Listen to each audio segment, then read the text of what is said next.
Rahmati Allah.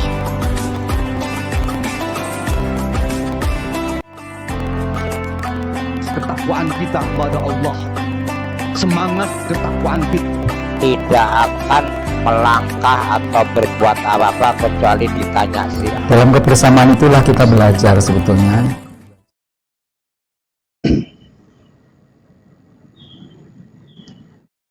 Bismillahirrahmanirrahim. Assalamualaikum warahmatullahi wabarakatuh. Innal hamdalillah nahmaduhu wa nasta'inuhu wa nastaghfiruh wa na'udzu billahi min shururi anfusina wa min sayyiati a'malina. Man yahdihillahu fala mudilla lahu wa man yudlil fala hadiya lahu. Asyhadu an la ilaha illallah wahdahu la syarika lah wa asyhadu anna Muhammadan abduhu wa rasuluh. Allahumma salli wa sallim ala sayyidina wa maulana Muhammadin wa ala alihi wa sahbihi wa mawalah, amma ba'd. Jemaah salat maghrib Masjid Paharan Diponegoro yang dirahmati Allah, alhamdulillah kita bersyukur kepada Allah atas segala nikmat yang Allah karuniakan kepada kita. Salawat dan salam semoga Allah limpahkan kepada junjungan kita Nabi Muhammad sallallahu alaihi wasallam serta keluarga, sahabat dan pengikut beliau.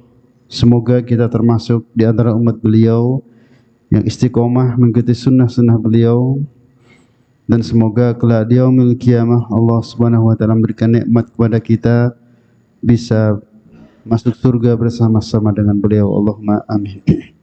Jamaah rahimakumullah, alhamdulillah pada kesempatan malam hari ini kita lanjutkan kajian kita kitab Riyadhus Shalihin tentang menjaga kehormatan seorang mukmin atau saudara muslim.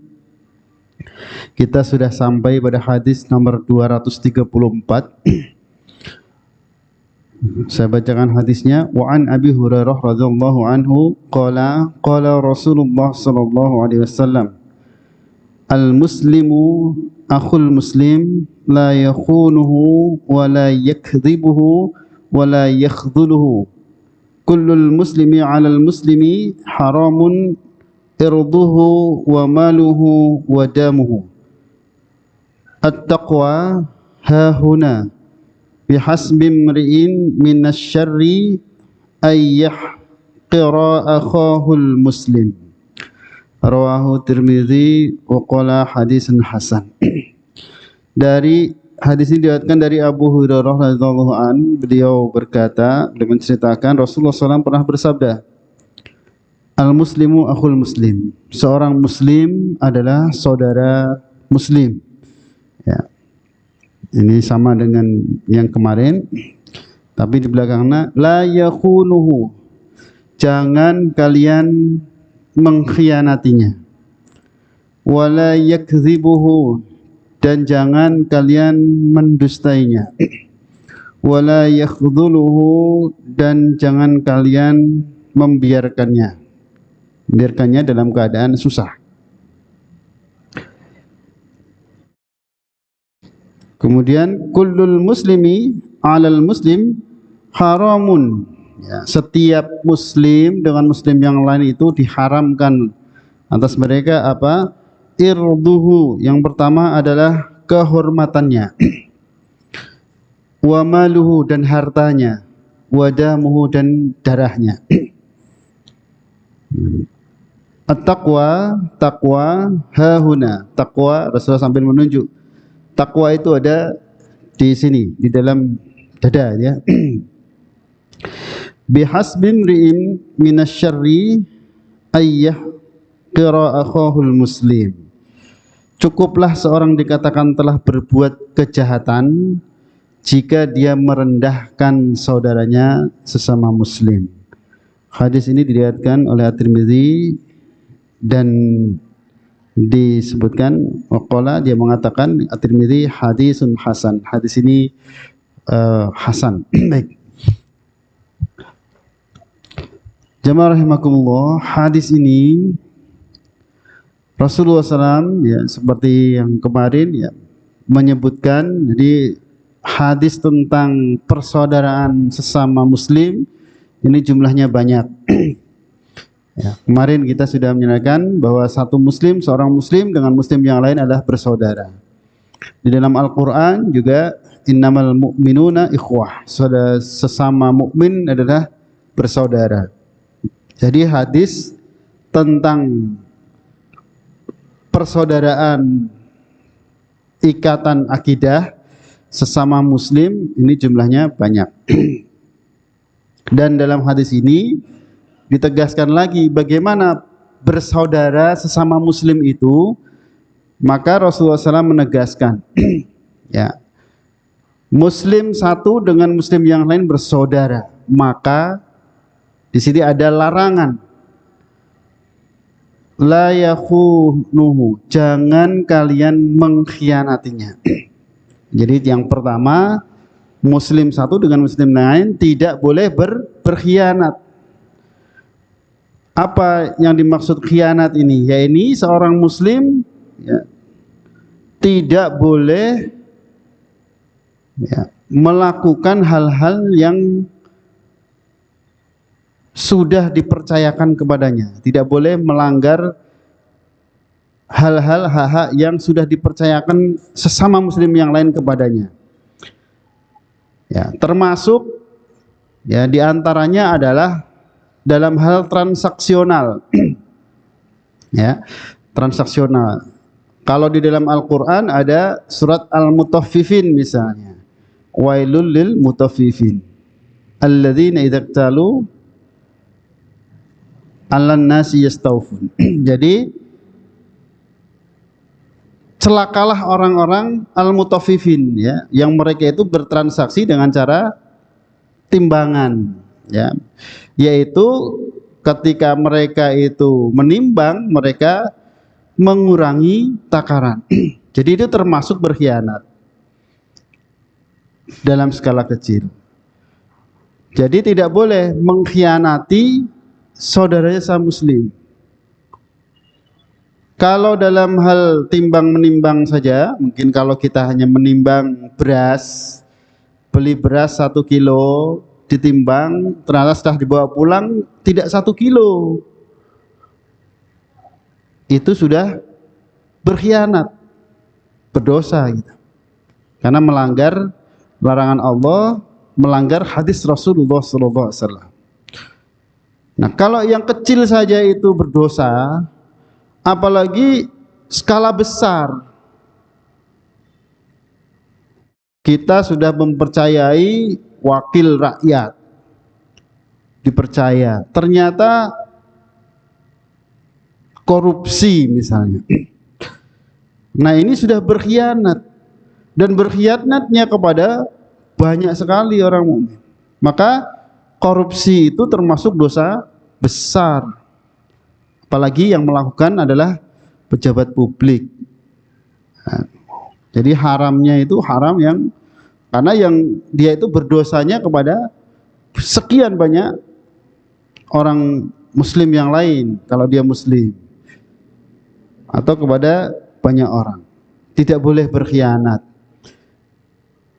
Dalam skala kecil ya, kita sering melakukan transaksi titip menitip ya, titipan amanah, atau ditunjuk sebagai wakil atau jadi ketua RT RW lain gitu, ketua RW, lurah, jadi pejabat, camat dan sebagainya. Pejabat publik ini dapat amanah dari orang-orang yang mempercayakannya. Maka amanah ini harus dijaga, tidak boleh dikhianati. Karena khianat ini identik dengan memenuhi hak saudaranya secara sama muslim. Nah, jadi dalam semua urusan muamalah ya, yang namanya khianat, mengkhianati ya, ini banyak terjadi. Maka haram, tidak boleh hukumnya sesama muslim mengkhianati saudaranya. Nah, kalau kita ini orang yang beriman, orang yang muslim yang baik ya, maka kita akan berusaha menunaikan semua amanah semampu kita ya, urusannya dengan sama muslim. Nah, ini penting. Kemudian yang kedua, kalau tadi kaitannya dengan amanah dari skala kecil sampai skala yang besar gitu ya. Maka dosa-dosa mengurangi timbangan berdosa. Ya, apalagi dalam skala besar korupsi, berapapun nilainya berdosa. Ya, apalagi dipercaya mengelola urusan umat malah berkhianat, malah dia melakukan maksiat. Nah, ini dosa besar.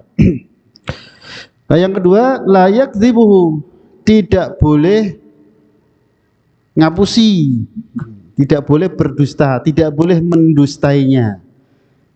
Nah, yang parah sekarang ini yang terjadi itu banyak untuk membuat konten, ya, bikin acara ngeprank bahasanya anak gaul ya. Ngeprank ini ngerjani. Nah, ya, ini termasuk layak zibuhu, tidak boleh mendustai. Dusta baik dalam ucapan maupun perbuatan. Ya, tidak boleh. Apa mendusta ini tidak boleh. Ya. Kalau kita berbohong kepada saudara kita, ya, bohong ngapusi saja tidak boleh. Ya. Apalagi menyengaja. Jadi namanya dusta ini banyak, Pak. Janji meh teko, ora teko. Ini sudah kedustaan lisannya, tanpa alasan ya. Kemudian janji mau memberi tidak diberi. Nah, maka hati-hati, Rasulullah mengingatkan kita agar meminimalisir namanya utang. Jadi hutang itu hutang apa saja ya, bukan hanya untuk uang. Hutang budi, hutang apa saja yang namanya hutang, termasuk hutang janji gitu ya. Itu sebisa mungkin kita minimalisir. Kalau dihilangkan mungkin tidak bisa, tapi kita minimalisir. Kenapa? Karena orang yang punya hutang ini berpotensi banyak melakukan dusta. Kita minjem uang kepada teman kita, waktunya bayar ditagih, bro kan hutang, bayar. Nah, kita akan muncul biasanya di situ. Meskipun kepengennya tidak dusta ya, tapi wah langsung bayar. Ini sudah kedustaan. Karena sudah tidak tepat pada waktunya bayarnya. Kalau bagi yang berhutang ini masalah. Kalau bagi yang orang yang menghutangi ya, ini kesempatan pahala. Tapi bagi orang yang berhutang ini masalah. Maka kalau kita punya hutang, segera, sunnahnya itu mensegerakan membayar hutang. Karena kalau tidak segera dibayar, mundur ya, nanti dusta terus. Punya uang bilang tidak punya uang, ya kan ini dusta. Begitu seterusnya, maka hindari. Itu dalam skala kecil. Dalam skala besar, pejabat publik berbohong kepada rakyatnya, ya, baik RT, RW sampai pemerintah yang tertinggi, presiden, gitu. Kok berdusta kepada sesama Muslim? Ini dosanya lebih besar, karena yang dibohongi bukan 1-2 orang, tetapi orang yang dipimpinnya. Maka menjadi pemimpin ini, kalau dia itu adil, dia jujur, dia akan memiliki kedudukan yang tinggi di hadapan Allah Subhanahu wa Ta'ala. Tapi kalau pemimpin ini pendusta, ya, banyak bohongnya, dia pun nanti di akhirat akan ditempatkan ke tempat yang serendah-rendahnya. Nah, ini dusta. Maka kita berusaha, ya, hindari mengucapkan kata-kata dusta. Dalam skala lingkungan keluarga kita, dusta ini, ya, orang tua jangan sekali-kali mengajarkan kepada anaknya berdusta. Karena kejadian, Pak. Nah, ini orang tuanya punya utang, ada yang nagih datang ke rumah, dodok assalamualaikum, maksudnya assalamualaikum, padahal bapak ada ya, anaknya yang keluar, anaknya bilang sebentar, anaknya masuk, Kemudian keluar lagi, kata bapak, bapak pergi. Nah, ini kan ngapusi ya. Kata bapak, bapak pergi. Lah berarti di dalamnya ada bapaknya. Ya.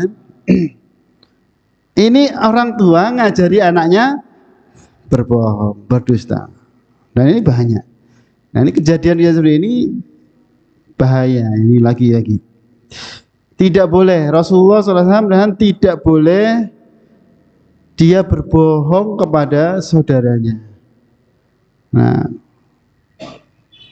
Nah kita yang sekarang terjadi ngeprank misalnya.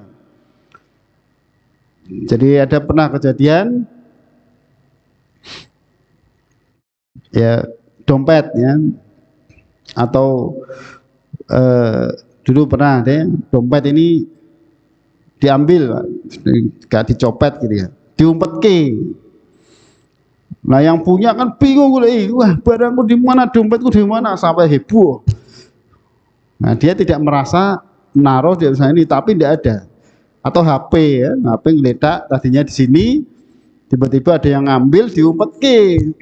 Wah heboh, meskipun dikembalikan. Tapi itu termasuk perilaku, bahasa kita ngeprank gitu ya. Itu termasuk perbuatan dusta.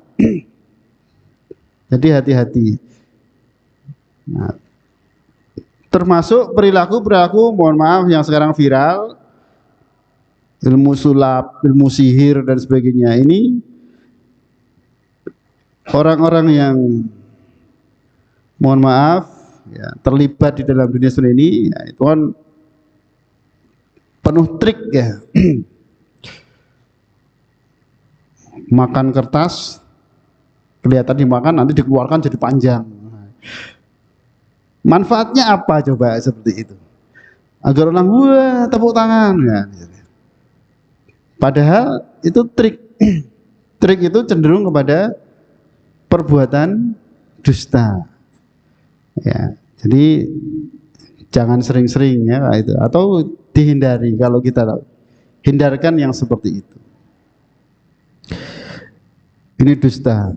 Jadi menyampaikan sesuatu yang tidak sesuai dengan kenyataannya. Nah, ini hati-hati. Kemudian Rasulullah mengatakan la yakhdhuluhu, jangan membiarkannya. Yaitu membiarkan dalam keadaan dia itu susah. Jadi kalau ada saudara kita di sini ada yang tahu kita sebetulnya susah, tidak punya pekerjaan, mau makan susah, kita tahu kok kita biarkan, ya kita berdosa. Maka yang bisa kita lakukan bagaimana caranya agar kita bisa menolong dia semampu kita. Jadi menolong itu tidak harus kemudian membuat dia sejahtera ya, tapi maksudnya kalau kita punya kita bantu. Ya, jangan sampai tidak kita bantu. Atau ada orang kesulitan ya, di jalan kesulitan, bingung, nggak tahu arah, atau mau kemana nggak punya uang, nggak begini, kita tolong semampu kita. Ada nenek-nenek atau orang tua bawa beban berat, kita masih muda, kita bantu. Nah, jadi jangan dibiarkan, maksudnya jangan dibiarkan ada saudara kita yang kesulitan.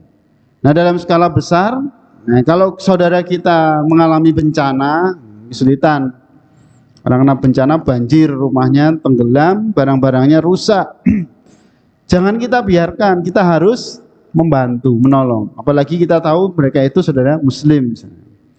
Maka bantuan untuk bencana, saudara yang mengalami bencana ya, ini sunnah. Ini yang diajarkan Rasulullah SAW.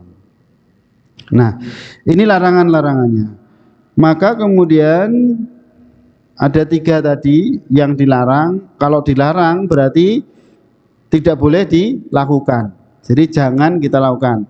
Tidak boleh berkhianat, ya, kemudian tidak boleh berdusta, tidak boleh membiarkan dalam keadaan susah.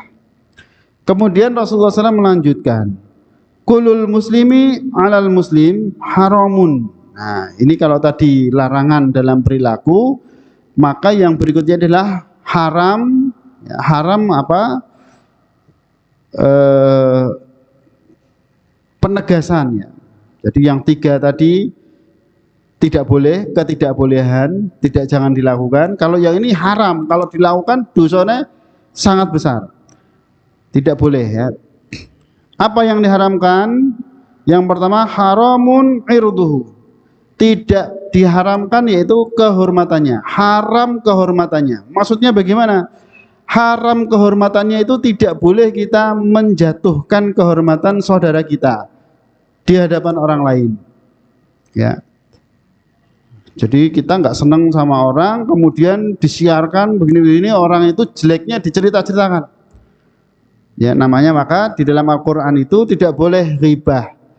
Ya, tidak boleh kita menceritakan kejelekan orang lain, meskipun kita tahu dia itu memang jelek. Nah, ya, kita tahu dia itu orang jelek, kita tahu kejelekannya, tidak boleh diceritakan kepada orang lain, karena itu adalah menjaga kehormatan. Dan haramnya kehormatan itu ketika kita menyiarkan kejelekan orang lain, disinilah kita melakukan keharaman ini. Jadi menyiarkan, menjatuhkan kehormatan orang lain tidak boleh. Nah, kalau kita jadi korban bagaimana misalnya?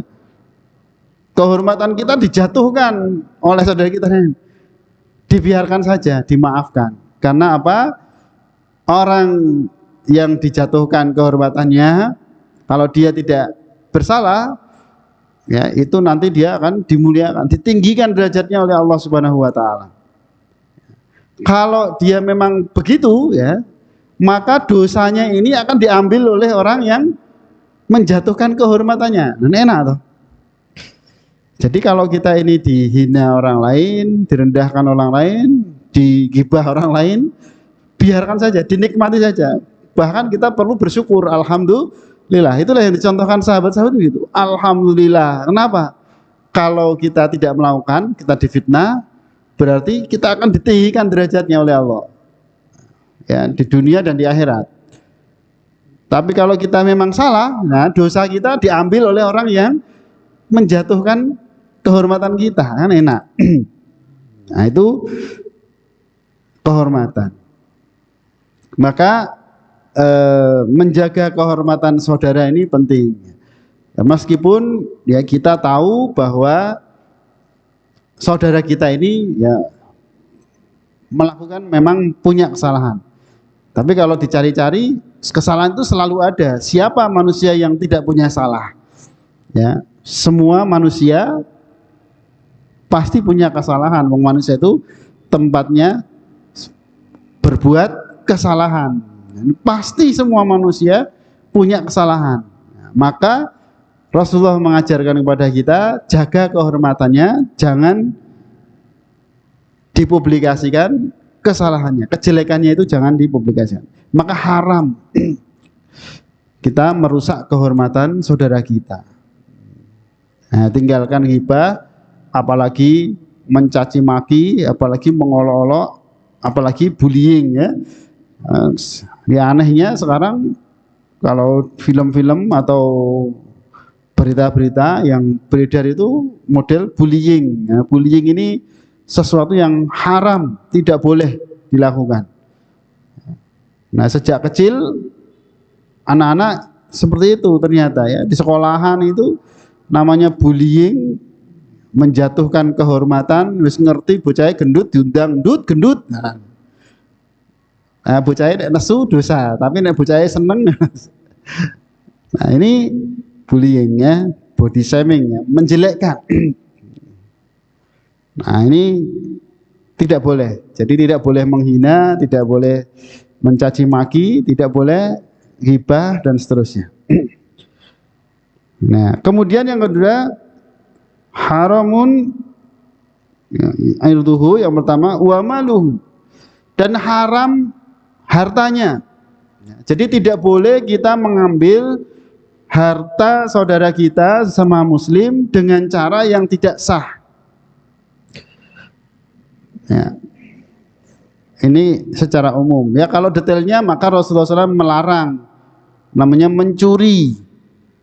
Karena mencuri itu mengambil harta milik orang lain tanpa sepengetahuan dia. Ya. Ini mencuri. Tidak boleh, hukumnya haram. Ya, kalau kadar tertentu hukumnya potong tangan, ya. Tapi tertentu, kalau masih di bawah kadarnya masih bisa. Mencuri, merampok, ya, kemudian ya, mengambil terang-terangan ya harta orang lain itu tidak boleh. Ya, termasuk tadi korupsi itu tidak boleh. Korupsi itu berkhianat dan dia mengambil harta milik orang lain. Ya, ini hukumnya haram. Jadi Islam itu luar biasa. Ajaran Rasulullah SAW itu ajaran yang luar biasa. Mengajarkan kepada kita untuk peduli dengan orang lain. Ya. Tidak mementingkan diri kita sendiri. Islam tidak melarang kita menjadi orang kaya. Boleh jadi orang kaya. Tetapi cara menjadi orang kaya itu harus jangan sampai menzalimi orang lain. Ya, maka ada dalam hal mal, harta, ini ada yang namanya peralihan hak kepemilikan. Bagaimana cara mengalihkan hak kepemilikan itu? Ya, bisa saja dengan transaksi jual beli misalnya, murabahah. Jadi ada transaksionalnya, bisa jual beli, bisa ijarah, ya sewa menyewa, atau bisa mudharabah, ya bagi hasil dan sebagainya. Kemudian ada transaksi ekonomi. Yang kedua, harta itu berpindah karena warisan. Jadi boleh dari orang tua berpindah kepada anaknya. Ini berpindah. Dan itu pasti terjadi karena tidak, orang tua tidak selamanya hidup, mesti ada waktunya meninggal dunia. Maka ketika meninggal dunia ini harta itu turun kepada ahli warisnya. Ya. Kalau nggak punya ahli waris dikuasai negara, ya, atau tenggoroyokan. Ya, tapi ini ada ahli warisnya. Dan di dalam Islam ini diatur. Jadi transaksional secara ekonomi, maka ada fikih muamalah. Bagaimana Islam mengatur perpindahan kepemilikan harta itu dengan sesuai apa yang ditetapkan oleh Allah dan Rasulnya. Maka kita dalam Islam ini ada fikih muamalah. Jadi ada jual beli ada banyak macam-macam, ada baik jual beli, ada ijarah, ada mudharabah, ada rahan, macam-macam banyak. Nah, itu sudah dipelajari dalam kajian ekonomi Islam. Kemudian yang kedua warisan. Warisan ini juga dipelajari di dalam Al-Qur'an, disebutkan tentang hukum waris, al-faraid. Dan kalau dibahas hukum faraid itu banyak sekali. Mana anaknya 15 ya, kalau sudah cucunya gimana? Wah, itu luar biasa. Jadi pembagian harta waris ini diatur dan di dalam Islam sangat detail fikihnya.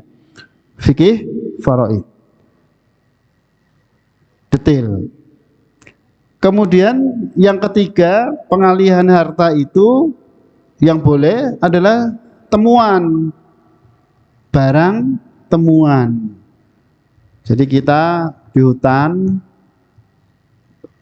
jalan-jalan kemudian ketemu atau mendapatkan bongkahan emas misalnya, itu barang nemu, maka itu boleh diakui, ya. Tapi dengan zakat, tetap dizakati, ya. Zakat infak sedekah. Nah, ini proses pengalihan. Maka selain dari yang sudah ditetapkan yang dibolehkan itu, pengalihan harta itu tidak boleh, ya. Jadi kalau pengalihan tadi zakat, infak, sedekah itu masuk dalam fikih muamalah, ya, termasuk zakat, infak, sedekah itu fikih muamalah. Nah, kalau di luar dari yang itu, maka harta ini hukumnya haram sama muslim. Kalau dengan non muslim dalam peperangan ada namanya ghanimah, harta rampasan perang. Jadi setelah kita dulu di zaman Rasulullah berperang, kemudian yang menang perang, ya, harta-harta yang bisa dikuasai itu menjadi milik yang menang perang. Itu ghanimah, harta rampasan perang. Nah, ini terkait harta. Nah, jamaah sekalian, dalam skala kita haram haram harta saudara sama muslim, ya, ini tidak boleh kita menguasai atau mengambil harta milik saudara kita yang lain, termasuk warisan. Warisan ini kita sering mendengar orang rebutan warisan. Karena apa? Warisan ini sudah dibagi, sudah jelas. Kadang-kadang sudah dibagi, ada yang tidak terima, inginnya menguasai lebih banyak. Nah, ini nggak boleh, apalagi dengan saudara sendiri, saudara kandung sisan, ya. Tapi dalam kenyataannya kita sering mendengar orang namanya rebutan warisan. Nah, ini kalau kita memahami hadis ini, kita aplikasikan dalam kehidupan kita sehari-hari, maka hal-hal semacam itu tidak perlu dijadikan permasalahan. Nah, ini tidak boleh haram hartanya. Jadi kalau bahkan tidak perlu warisan rebutan, wis nggonku PO. Nah, tidak perlu kan kayak gitu, ya. Kalau perlu kan harus sudah cukup, ya. Tapi kalau tidak mampu, ya diterima, tidak apa-apa. Tapi jangan baik juga aku sisahan, nah, tidak boleh. Yang sudah dibagi itu yang sesuai pembagian, itulah yang hak kita. Di luar itu bukan hak kita. Kemudian wadamuhu, dan darahnya. Jadi tidak boleh saling membunuh. Ya, hari ini kita menyaksikan betapa nyawa itu begitu murah, ya. Hanya karena sesuatu terjadilah pembunuhan. Ya. Banyak sekali terjadi pembunuhan. Jadi ini haram, padahal membunuh saudara muslim hukumnya haram. Ya. Kemudian Rasulullah SAW menjabatkan at-taqwa hahuna. Taqwa itu di dalam sini, di dalam. Jadi takwa itu tidak yang ada di dalam sini itu tercermin di dalam perilaku kita. Kemudian Rasulullah SAW menyatakan, cukuplah seorang dikatakan telah berbuat kejahatan jika dia merendahkan saudara muslim. Dan terakhir ini Rasulullah SAW menegaskan kepada kita agar jangan sampai kita itu merasa lebih hebat daripada saudara muslim kita, merasa lebih baik daripada saudara muslim kita, merasa lebih, sehingga dengan merasa lebih itu kita kemudian merendahkan saudara kita muslim yang lain. Meskipun secara zahir memang nyata-nyata mungkin saudara kita itu miskin, lebih secara harta kita lebih banyak, secara kedudukan kita lebih tinggi, secara fisik kita lebih kuat, lebih muda dan sebagainya. Tetapi tidak boleh dengan apa yang kita miliki ini kemudian kita merendahkan saudara kita. Karena kata Rasulullah, kita merendahkan saudara kita itu sudah merupakan kejahatan. Itu kalau satu. Nah, kalau disiarkan pakai media massa, maka kejahatan itu adalah sejahat-jahatnya. Jadi menjelek-jelekan orang, ya, disiarkan kepada banyak orang. Nah, ini sudah kejahatan yang nyata. Ya, Rasulullah SAW menyebutkan ini kejahatan yang nyata. Nah, maka mari kita amalkan hadis ini, ya. Ternyata di dalam kehidupan sehari-hari Rasulullah SAW sangat menjunjung tinggi kehormatan seorang muslim, menjaga hartanya seorang muslim, menjaga darah seorang muslim, dan semestinya kita sebagai muslim mengamalkan hadis ini dengan menjaga kehormatan, harta, dan jiwa saudara kita sesama muslim.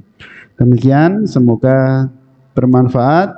Kurang lebihnya mohon maaf. Kita akhiri dengan baca doa kafaratul. Alhamdulillahirabbil alamin. Subhanakallahumma wa bihamdika asyhadu an la ilaha illa anta astaghfiruka wa atubu ilaik. Wa minkum billahi taufiq wal hidayah. Assalamualaikum warahmatullahi wabarakatuh.